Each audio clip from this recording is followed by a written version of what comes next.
ये पाप है क्या, ये पुण्य है क्या, रीतों पर धर्म के मोहरे हैं। हर युग में बदलते धर्मों को कैसे आदर्श बनाओगे। हिमाचल हाई कोर्ट ने एक क्रांतिकारी फैसला सुनाया है, जिससे वैसी तमाम महिलाओं के हितों की रक्षा होगी जिनके रिश्ते को कोई नाम नहीं मिल पाता, कई बार सामाजिक मान्यता नहीं मिल पाती। नैतिकता से लेकर कानूनी हक तक पर हिमाचल हाई कोर्ट ने तथाकथित दूसरी औरत पर जो फैसला सुनाया, वैसे तमाम मामलों में नजीर बन सकती है। पहले मैं आपको ये पूरा मामला है क्या वो समझा देते हैं। दरअसल हिमाचल हाई कोर्ट ने कहा कि लंबे समय तक साथ रहने वाली दूसरी पत्नी भी पारिवारिक पेंशन की हकदार है। हाई कोर्ट ने अहम फैसला सुनाते हुए कहा कि अगर कोई पुरुष और महिला लंबे समय तक पति पत्नी की तरह साथ रहते हैं तो भले ही उनका विवाह कानूनी रूप से अवैध हो, लेकिन वो अनैतिक नहीं माना जा सकता। कोर्ट ने स्पष्ट किया कि ऐसी स्थिति में आर्थिक रूप से कमजोर महिला को बेसहारा नहीं छोड़ा जा सकता और वो अपने दिवंगत पति की पारिवारिक पेंशन की पूरी हकदार है।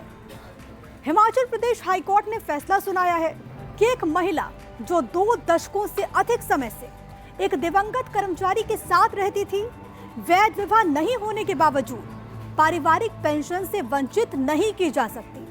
अदालत ने कहा कि ऐसा संबंध अवैध हो सकता है, लेकिन अनैतिक नहीं। मुख्य न्यायाधीश जीएस संधावालिया और न्यायमूर्ति बिपिन चंद्र नेगी ने कहा कि कर्मचारी राज्य विद्युत बोर्ड में कार्यरत थी और पारिवारिक पेंशन प्रदान करने का उद्देश्य भरण पोषण प्रदान करने के उद्देश्य से अलग नहीं हो सकता।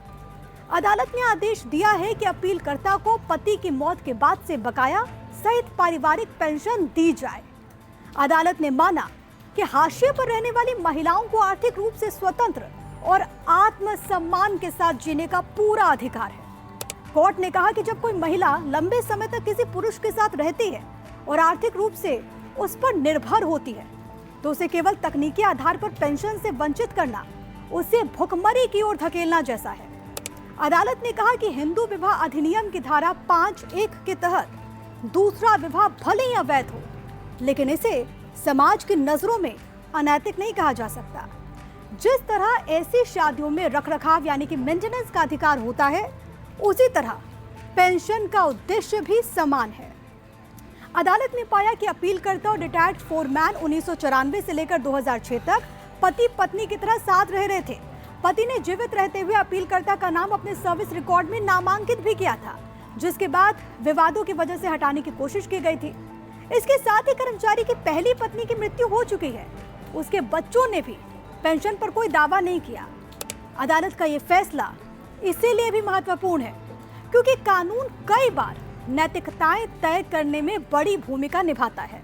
लिव इन रिलेशन हो या दूसरी पत्नी के अधिकारों पर कोर्ट का फैसला बदलते समाज के अनुरूप जरूरी कानूनी बदलाव है। वैसे भी अदालतों का काम आपको संरक्षण देना है, सजा नहीं। अब किसी को जज करने से पहले जज साहब का ये फैसला आप जरूर याद कीजिएगा।